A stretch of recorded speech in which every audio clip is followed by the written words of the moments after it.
Hello good morning दोस्तों, कैसे आप सब लोग। आई होप आप अच्छे से पढ़ रहे होंगे। मैं आरती आप सभी का स्वागत करती हूँ हमारे नोटबुक आई चैनल पर। आई होप आप अच्छे से पढ़ ही रहे होंगे। अगर आप हमें डेली फॉलो करते हैं तो आपको पता है द हिंदू के साथ साथ अब हम प्रोवाइड कर रहे हैं आपको छोटे छोटे मिनी वीडियोज़ जो आपके टॉपिक वाइज होते हैं। हर वीडियो में हम कोई स्पेसिफिक बहुत स्पेशल टॉपिक लेकर आए होते हैं जो बहुत टाइम से चर्चा में चल रहा है कंटिन्यूसली, और उस सेक्शन से आपके क्वेश्चन जो है एग्जाम से पूछता है। तो आज जो टॉपिक हमारा होने वाला है वो थोड़ा संस्कृति का मामला हो जाता है, थोड़ा धर्म का भी मामला हो जाता है और हमारा हिस्टोरिकल भी मामला हो जाता है। तो जब इतनी सारी चीज़ें जो है एक टॉपिक में कवर हो रही हैं, इतनी सारी चीज़ें इंटरकनेक्टेड है, तो हमारे लिए उसको पढ़ना बहुत ज़्यादा ज़रूरी हो जाता है। चलिए देखते हैं क्या होने वाला है। सरप्राइज़ है मतलब आपके लिए। वैसे अगर आप न्यूज़पेपर फॉलो कर रहे हैं डेली तो आपको इसके बारे में पता होगा। भोजशाला का भी सच सामने आया। भोजशाला क्या है? आपको लग रहा है कोई खाने पीने की जगह है? नहीं भाई, खाने पीने की जगह नहीं है ये, ठीक है। एक है मतलब महाविद्यालय था, उसका नाम बाद में भोजशाला पड़ गया। इसके वजह से उसको भोजशाला बोलते हैं। जैसे आपने क्या है अयोध्या मंदिर का मामला सुना होगा, वहाँ पे मस्जिद बनाई गई, उसको गिरा करके फिर मंदिर बना है, या जो भी चीज़ें रही हैं, मतलब मंदिर बना था वहाँ पे मस्जिद बनाई गई थी, फिर उसको हटा करके अब मंदिर प्रॉपर बन गया है। काशी में भी चीज़ें ऐसी चली थी हमारी। अब जो मामला हमारे यहाँ सामने आ रहा है वो ये बोला जा रहा है कि जो भोजशाला है आपको एमपी में देखने को मिलेगा, ये मध्य प्रदेश में है।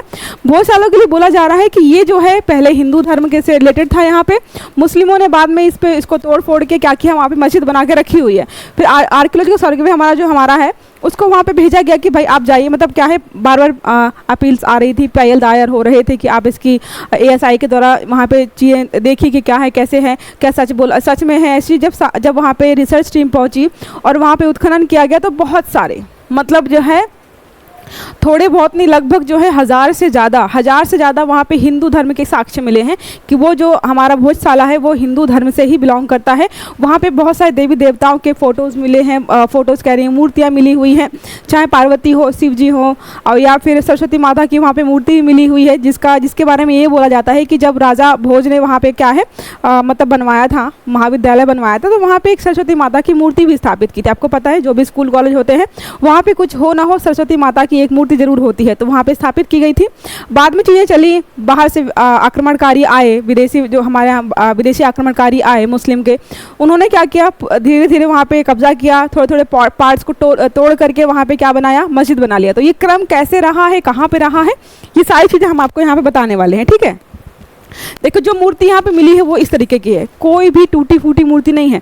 हनुमान जी की मूर्ति भी मिली है वहाँ पे, अंदर ज़मीन के अंदर दफनाई हुई गई थी, जब खुदाई की गई तो वहाँ पे हमें मूर्ति मिली है। सरस्वती जी की मूर्ति मिली। देखो अगर आपका वनडे एग्जाम में कभी क्वेश्चन पूछता है ना इस एरिया से, इस टॉपिक से, तो पूछ सकता है कि किस देवी देवता की मूर्ति जो वहाँ पर पूरी अच्छी अवस्था में मिली है, तो सरस्वती माता की मूर्ति वहाँ पर मिली हुई है, ठीक है। देखिए ये है वहाँ की कुछ इमेजेस हैं। अगर आप इसको अच्छे से और देखना चाहते हैं तो आप यूट्यूब पे चले जाइए या फिर गूगल कर लीजिएगा, आपको सारा वीडियोस वगैरह फोटोज़ वगैरह वहाँ पे देखने को अच्छे से मिल जाएगा। अब यहाँ पे देखो क्या हुआ, अभी तो जैसे PIL दायर हो गई है, खुदाई वगैरह हो गई है, उत्खनन किया गया है, लेकिन अभी वहाँ पे चीज़ें फिक्स नहीं हैं, अभी चल रही हैं चीज़ें। बस तब जब धर्म का मामला होता है ना, थोड़ा सा गवर्नमेंट जो है थोड़ा धीरे धीरे काम करती है, क्योंकि वहाँ पे आपको पता है धर्म के मामले पे जो उत्पात वगैरह है या हिंसा वगैरह है वो ज़्यादा बड़े लेवल पे हो सकती है, इसलिए धीरे धीरे काम चल रहा है अभी वहाँ पे। तो बताया जाता है कि वहाँ पे मंगलवार को, देखो मंगलवार को क्या है, हिंदू धर्म के लोग वहाँ पूजा करते हैं, और शुक्रवार को जिसको जुम्मा बोलते हैं मुस्लिम में, तो शुक्रवार को वहाँ पे मुस्लिम जो है नमाज पढ़ने जाते हैं। अगर बात करें यहाँ पे कि हिंदू क्या मानते हैं, हिंदू का पक्ष है कि शासक जो राजा भोज थे उन्होंने यहाँ पे क्या है महाविद्यालय बनवाया था, उसको बाद में महाभोज नाम रख दिया गया, ठीक है। इसके बाद क्या है, अलाउद्दीन खिलजी ने इसको ध्वस्त करा दिया। ये हमारे पॉइंट्स है, कुछ इंपॉर्टेंट पॉइंट्स हैं। फिर उसके बाद क्या है, जैसे आप देखेंगे ना, जब इमेज देखेंगे तो कुछ पोर्शन क्या है, जो ये एरिया है कुछ पोर्शन में क्या है हिंदू धर्म की चीज़ें बनी हुई हैं, आधे में यहाँ पे एक मस्जिद है और दूसरी जगह 2 पार्ट में मस्जिद वहाँ पे देखने को मिलेगी। तो पहली बार जो मस्जिद बनी थी 1401 ईस्वी में, दिलावर खान एक वहाँ का मुस्लिम शासक था, मुस्लिम कुछ कह लीजिए, वहाँ पे जो भी था मुस्लिम था, उसने क्या है एक हिस्से में मस्जिद बनवाई थी, ठीक है। दूसरा जो हिस्सा मस्जिद का बना है वो 1514 ईस्वी में बनाया गया है। तो अगर क्वेश्चन आपका पूछता है कि पहला मस्जिद का हिस्सा जो है कब बना, किसने बनवाया, दूसरा कब बना, किसने बनवाया, हमारे पास दोनों प्रश्न के यहाँ पर उत्तर दिखाई दे रहे हैं। दूसरा है मोहम्मद शाह खिलजी ने दूसरे हिस्से में यहाँ पे क्या बनवाया था, मस्जिद बनवा दी थी, ठीक है। और इससे चीज़ें और भी यहाँ पे देखो लिखी हुई हैं। परमार वंश के जो हिंदुओं की जो मान्यता है वो क्या है, परमार वंश के थे। अगर क्वेश्चन आपसे पूछ ले भाई कि जो राजा भोज जिसकी चर्चा यहाँ पे हम इतनी कर रहे हैं इस टॉपिक में, वो कौन से वंश से बिलोंग करते थे, तो कहाँ से है, परमार वंश के राजा थे। उन्होंने इसका निर्माण करवाया था। 1034 में सरस्वती सदन की स्थापना भी यहाँ पे की गई थी। बाद में भोजशाला बना दिया गया इसको। फिर क्या लिखा है, सन 1456 ईस्वी में महमूद खिलजी ने यहाँ मकबरा बनवाया, ठीक है। तो क्या है, टाइम टू टाइम यहाँ पे चीज़ें होती रही हैं, अलग अलग तरीके की चीज़ें सामने आती रही हैं। लेकिन जो हमें जो पॉइंट्स यहाँ पे पढ़ने हैं वो सारे यहाँ पे लिखे हुए हैं। नेक्स्ट पॉइंट लिखा है, महमूद खिलजी ने ही यहाँ दरगाह का भी निर्माण कराया था। दरगाह भी बनवाई गई है यहाँ पे। बाद में यहाँ खुदाई में सरस्वती की मूर्ति मिली। जब यहाँ पे अब मुद्दा जो बहुत बड़ा हो गया, एक बार कहीं कुछ हो जाता है ना तो सामने चीज़ें बहुत सारी आने लग जाती हैं, ठीक है। तो यहाँ पे चीज़ें यहाँ पे ऐसे दिखाई दे रही हैं आपको। 1880 में अंग्रेज़ों ने लंदन भेज दिया, जो मूर्ति यहाँ पे मिली थी उसको वहाँ पे भेज दिया गया था। और अगर हम बात करें कुछ पॉलिटिकल चीज़ों की, तो वहाँ पे आर्टिकल में देखो मेंशन थी, अगर इसमें दिखती है तो मैं बताती हूँ आपको। यहाँ पे नहीं लिखी हुई, ठीक है। जो आपको हमेशा पढ़ाया जाता है पॉलिटी में वो ये रहता है ना कि आप जो है किसी भी स्थल को अपनी पूजा स्थल में कन्वर्ट कर सकते हो, ठीक है। कन्वर्ट, अगर आपका कोई पूजा स्थल है उसको ध्वस्त करने से पहले बहुत ज़्यादा आपको चीज़ें झेलनी पड़ती हैं। गवर्नमेंट बहुत ज़्यादा चीज़ें करती है। देखिए कोई रोड बन रहा है, अगर कोई चीज़ ऐसी बन रही है, और वो जो मंदिर है मस्जिद है अगर कभी प्राइवेट प्रॉपर्टी में बना होता है तो गवर्नमेंट वहाँ से जा नहीं सकती है अगर वो लोग ना चाहें तो, ठीक है। ये हमारा हो गया इस टॉपिक के बारे में। अब हम देख लेते हैं हमारा जो आर्कियोलॉजिकल सर्वे ऑफ इंडिया है वो क्या है, कैसे है, थोड़ा सा देख लेंगे। हमारा जो जिसको हम शॉर्ट फॉर्म में बोलते हैं ASI, archaeological survey of India. इसकी स्थापना जो है 1861 में की गई थी। 1861 में की गई थी। इसकी स्थापना नाम से पता चल रहा है, तो नाम अगर इंग्लिश में लिखा गया है तो ठीक है, किसने रखा होगा, अंग्रेज़ों ने इसकी स्थापना की थी। जब अंग्रेज भारत आए तो उसने देखा भाई यहाँ पे बहुत बड़े बड़े अच्छे मोन्यूमेंट्स हैं, इनका संरक्षण करना चाहिए हमें। इतना समझदार थे वो फिलहाल, ठीक है। तो क्या उनको लगा कि इनका संरक्षण करने के लिए कोई संस्थान होना चाहिए, तो उन्होंने क्या किया, 1861 में इसकी स्थापना कराई गई थी। अगर हम बात करें किस मंत्रालय के तहत काम करता है, तो संस्कृति मंत्रालय आपने पढ़ा होगा, हमारे यहाँ पे है पॉलिटी में कहीं पे पढ़ा हो। संस्कृति मंत्रालय जो हमारा है उसके तहत जो हमारा ASI है वो काम करता है।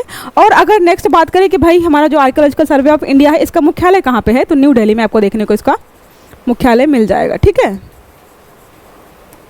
कुछ चीज़ें और भी हमारी हैं जो आर्कियोलॉजिकल सर्वे ऑफ इंडिया ने स्टार्ट की हैं। एक है जाटव करके उन्होंने एक वेबसाइट बोल दीजिए या फिर कुछ कह लीजिए, उन्होंने बनाया है, ठीक है।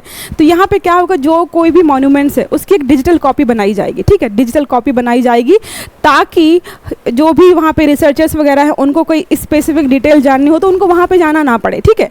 बार बार जाना पड़ता है, देखना पड़ता है। तो वहाँ पे सारी डिटेल्स जो हैं, जो भी हमारे मॉन्यूमेंट्स वगैरह हैं, जितनी भी हमारी धरोहर है, सबकी सारी चीज़ें यहाँ पर डिजिटली मिल जाएंगी। कहाँ पर आपको, जाटव के प्लेटफॉर्म पर, ठीक है।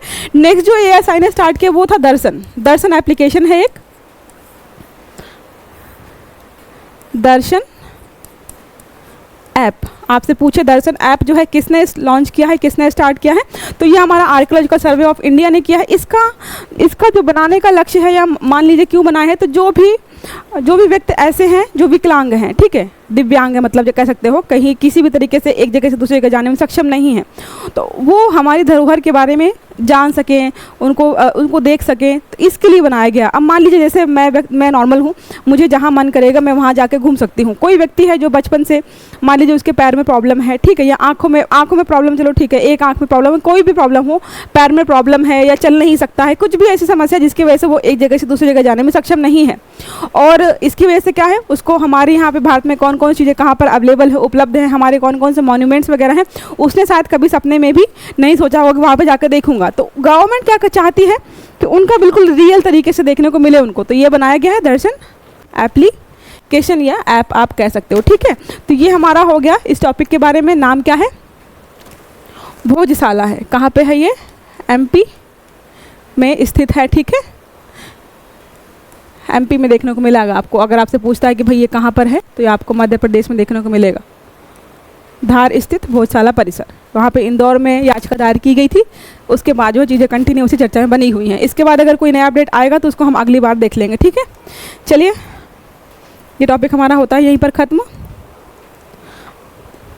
अब हम मिलेंगे हमारे अगले टॉपिक पर। कोशिश करेंगे बहुत इंटरेस्टिंग सा नया टॉपिक लेकर आएँ ताकि आपको भी मज़ा आए पढ़ने में और आपके एग्जाम्स के लिए भी वो बहुत ज़्यादा हेल्पफुल हो। तो चलिए अपना ख्याल रखिएगा, अच्छे से पढ़ते रहिएगा। Have a good day, thank you.